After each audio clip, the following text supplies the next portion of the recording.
Sir ये फरमाइएगा, अगर nuclear site पे अटैक हो जाता है और वो अमेरिका की तरफ से हो जाता है तो फिर ज़ाहिर है रेडिएशंस भी फैल जाएंगी और एक नया सिनेरियो क्रिएट हो जाएगा। कुम जो शहर है, जो मजहबी शहर है ईरान का, वो इंतहाई करीब है उसके, ज़ाहिर है वो भी डैमेज होगा इससे। तो फिर इस पूरे खित्ते पे क्या असर पड़ेगा उसका? देखिए उसके बड़े दूर असर और भयानक असरात उसके हो सकते हैं। आप देखें, मैं एक चीज़ आपके सामने रखता हूं कि मीडिया में भी खबर आई थी कि ईरान की पार्लियामेंट ने उन्होंने कहा है कि हमें एनपीटी जो हमने ट्रीटी साइन किया हुआ है, न्यूक्लियर नॉन पॉलिफरेशन ट्रीटी, इससे हमें निकल जाना चाहिए। और अगर उनकी पार्लियामेंट ये अप्रूव कर लेती है और अगर ईरान न्यूक्लियर एनपीटी से निकल जाता है तो फिर देखें एक डिफरेंट सिनेरियो बन जाता है।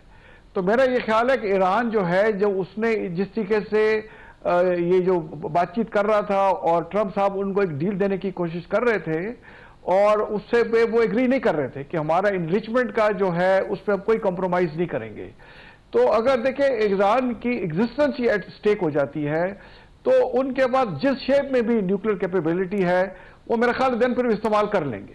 ठीक है। और फिर जैसे मैंने पहले कहा कि फिर दुनिया न्यूक्लियर वॉर की तरफ जा सकती है और ये रीजनल प्लेयर, जैसे न्याजी साहब ने बात की ये शी जिनपिंग की, तो उसने मिसाल दी। उसने कहा देखिए 100 साल पहले जो था यहाँ ब्रिटिश रूल करते थे और 200 साल पहले नेपोलियन और फ्रेंच रूल करते थे और 400 साल पहले स्पेनिश थे। तो एक टाइम आता है कि जो एम्पायर होती है उसका डिक्लाइन आ जाता है, rise and fall of the Nations.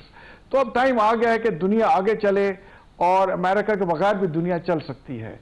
तो अगर ट्रंप साहब ने एक हद क्रॉस की और डायरेक्टली इन्वॉल्व हुए और ईरान की न्यूक्लियर इंस्टॉलेशन को हिस्सा बनाया, देखिए इजराइल तो ऑलरेडी उनको अटैक कर चुका है, लेकिन मेरा अपना ख्याल है कि ईरान ने अपनी न्यूक्लियर जो साइट्स हैं, कैपेबिलिटी है, वो काफी स्प्रेड की हुई है और उसमें से किसी एक का भी इस्तेमाल करते हुए उसने अगर हमला कर दिया इजराइल पे तो इजराइल का सफाया हो जाएगा। यानी आपको चांस लगते हैं कि ईरान किसी न किसी वक्त ये कर सकता है? देखिए, मैंने आपको कहा कि उनकी पार्लियामेंट ने ये डिबेट किया है, डिस्कस कर रहे हैं कि हमें एनपीटी से निकल जाना है।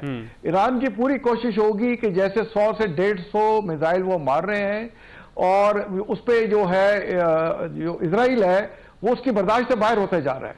उनको आते पड़ी हुई थी हमास की, गजा की और हिजबुल्लाह की। यहाँ एक ईरान जो है उसकी एक हिस्ट्री है, पर्शियन एम्पायर रहा हुआ है और उन्होंने जंगें लड़ी, 8 साल इराक से लड़ते रहे हैं और वो बड़ी बहादुर और कुर्बानियां देने वाली नेशन है। अब इससे इनका पाला पड़ा हुआ है और 5 दिन में घबरा गए हैं।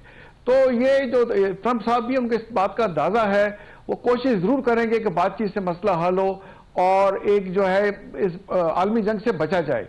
बट अगर जैसे मैंने कहा कि कूद पड़े तो हालात किसी तरफ भी जा सकते। ठीक हो। नहीं सब ये कोई है ईरान अटैक कर सकता है, न्यूक्लियर अटैक कर दे? क्योंकि ज़ाहिर है जब उसकी अपनी सिक्योरिटी एट स्टेक होगी, जब उसकी अपनी सालमियत एट स्टेक होगी तो डेफिनेटली फिर उसके पास जो भी इस्तेमाल कर सकता है वो। मेरे ख्याल में ईरान जो सबसे लीथल वेपन है उसका, वो इजराइल को जो कोर्स करके गुस्सा दिला के ज़्यादा इम्कान है कि इजराइल कर दे। और कोई ऐसी, ईरान बहुत बड़ा मुल्क है, 10 लाख, जैसे जनरल साहब ने कहा 10 लाख बंदा उन्हें शहीद करा इराक के खिलाफ। यूएस से मैं कहता हूँ कि पूरी उसके साथ माइट के साथ था, इजिप्ट, इराक, अपना Jordan, Saudi Arabia, gulf country, ऐसी सप्लाई थी उसकी वेपन्स की और लॉजिस्टिक्स की कि अब तक सब सद्दाम हुसैन को, सद्दाम हुसैन के साथ खड़े थे और ईरान लड़ता रहा। 82 के अंदर पार्लियामेंट पे हम लोग 73 बंदे बेचारे शहीद हो गए, प्रेसिडेंट शहीद हो गया, प्राइम मिनिस्टर शहीद हो गया। उनके ये जो शहादतें हैं ना, अब देखिए कोई मुल्क है, पहले दिन उनकी कितनी बड़ी बड़ी शहादत हुई। फौजी क्या था? मेरा अपना ख्याल था कि जवाब आएगा, लेकिन 3-4 दिन में ये अपने आप को जो है रीड्रेस करेंगे और जो रीग्रुप करेंगे फिर करेंगे। वो रात उन्होंने हमला कर दिया।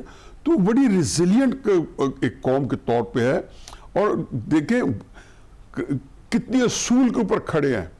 जैसे ही आया पहला जो इस्लामी हुकूमत कायम हुई तो पहला जो चीज़ थी, उन्होंने हमास अपना फ़लस्तीन के जिहाद की सपोर्ट किया। हमास तो खैर बाद में 5-6 साल बाद वजूद में आई, तो उन्होंने उसके जिहाद की सपोर्ट किया। उस दिन से लेके कंसिस्टेंटली उसके ऊपर कोई कंप्रोमाइज नहीं किया उन्होंने, हालांकि खुद शुरू से क्राइसिस से निकलते रहे। मेरा ये ख्याल है जी कि ईरान जो है, इजराइल जो है, वो उसको जो कुछ हो चुका है उससे इतना नर्वस नहीं है, उसने भी उसको खासा रैटल किया है।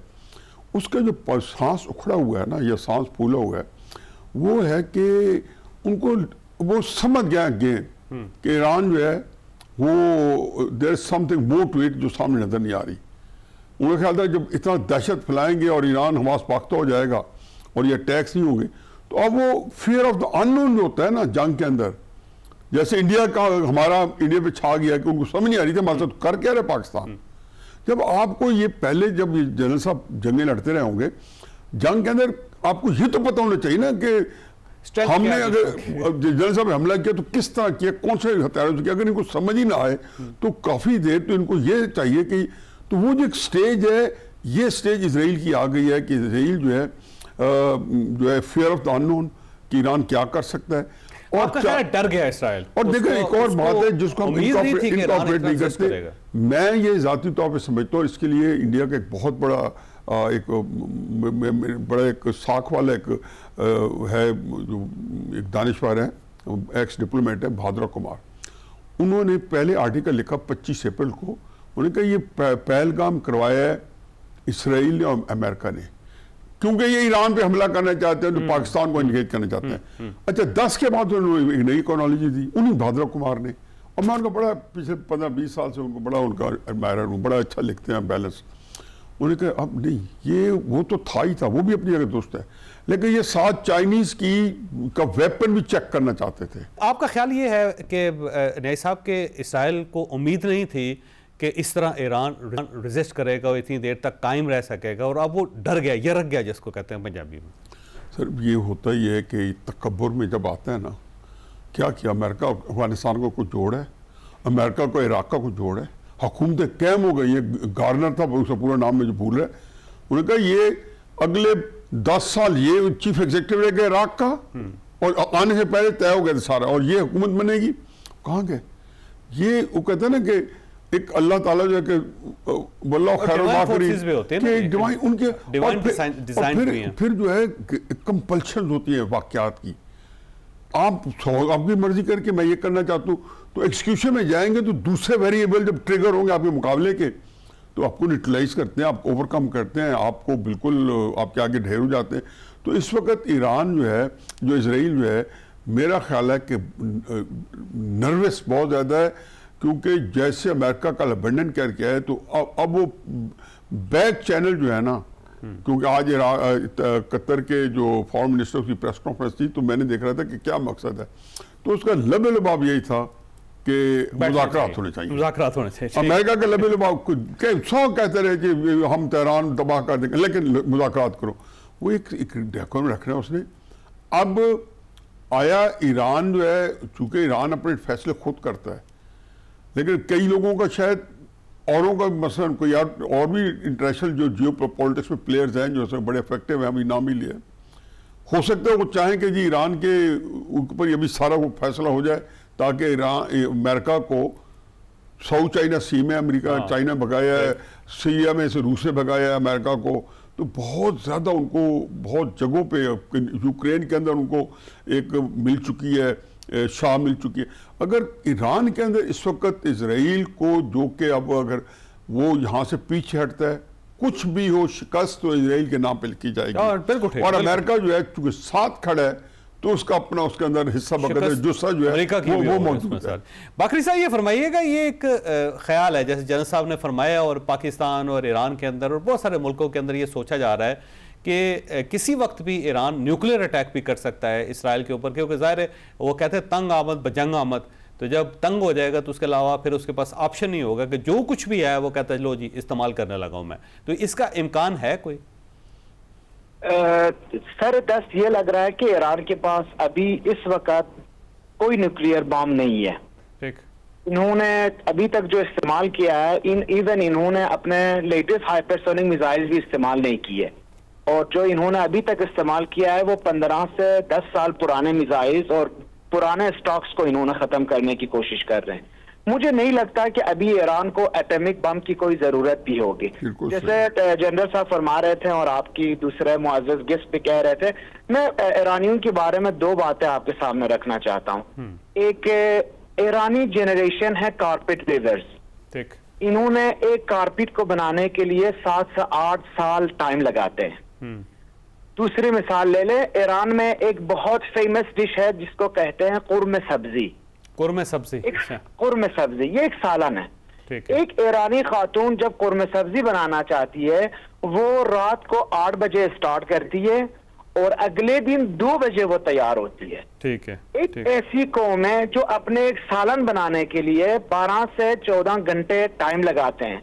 एक कारपेट वेव करने के लिए ये 7 से 8 साल का टाइम कंज्यूम करते हैं। तो ईरानी कौम के पास पेशेंस बहुत है। ठीक है। अगर अमेरिका या इस्राइल ये सोचता है कि हम 5, 10, 15, 20, 30 महीने में इवन इस जंग को खत्म करेंगे और ईरानी थक जाएंगे, ये थकने वाली कौम तो नहीं है। ठीक है। अभी से मुझे पूरा मीडिया को पता है कि अभी से इस्राएली लोग भागने की कोशिश कर रहे हैं। जरूर भागने की कोशिश ईरानी भी करते रहेंगे, लेकिन आपको पता है रिवोल्यूशनरी गार्ड जो ईरान के अंदर है, वो सिर्फ और सिर्फ वतन के ऊपर नहीं लड़ते। उनकी आइडियोलॉजी है कि भाई हमने रेजिस्ट ही करना है, हम खून देंगे। अभी आज मेरी बात हो रही थी, 2-3 हमारे बड़े करीबी दोस्त थे, वो कह रहे थे कि डिफरेंट ऑर्गेनाइजेशंस में 10 लेवल तक चेन ऑफ कमांड का मुहैया किया गया, उनका नाम दिया गया कि अगर आप शहीद होते हो तो आपके बाद इसकी बारी है, उसके बाद इनकी बारी है। तो 10 बंदे तक चेन ऑफ कमांड तैयार है। इसका मतलब ये कि Iran is fully ready for a very long war. बेशक अगर अमेरिका फुर्दों को खत्म कर दे, पूरा एटमी तनसीबात खत्म कर दे, 1.7 मिलियन किलोमीटर का लैंड है, मुल्क है ये, अगर इस सब को भी खत्म कर दे, ईरानी हौसला नहीं खत्म होने वाला। इसलिए मैं समझता हूं अभी से आप ये डिक्लेयर करें कि Iran is the winner of the war, लेकिन अगर ये समझें कि ट्रंप साहब आके जबरदस्ती करके इनसे मुआहिदे का सिग्नेचर करवाएंगे तो that would be a paradise full. क्योंकि अगर ईरान ने सिग्नेचर करना ही होता इस मुआहिदे के ऊपर, ये इतने कुर्बानियां देने से पहले कर लेते।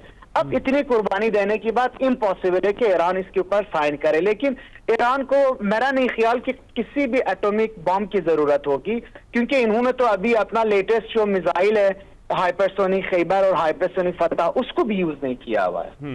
ठीक हो गया। मैंने जनरल साहब आपके पास सवाल छोड़ के ब्रेक लूंगा। जनरल साहब सवाल बड़ा सादा है कि अगर इसरार जाता है इस जंग को, क्योंकि देखें ना अब दो ही है ना, दो मुल्क लड़ रहे हैं, या इसराइल हारेगा या ईरान हारेगा या फिर सीज फायर होगा। अब अगर ईरान की वजह से इसराइल हार जाता है तो फिर उसकी रिट क्या होगी, फिर उसका मयार क्या होगा, फिर उसका स्टेटस क्या रह जाएगा, और क्या इसराइल फिर उसको बर्दाश्त कर सकेगा। छोटी सी ब्रेक और ब्रेक के बाद दोबारा जरूरत।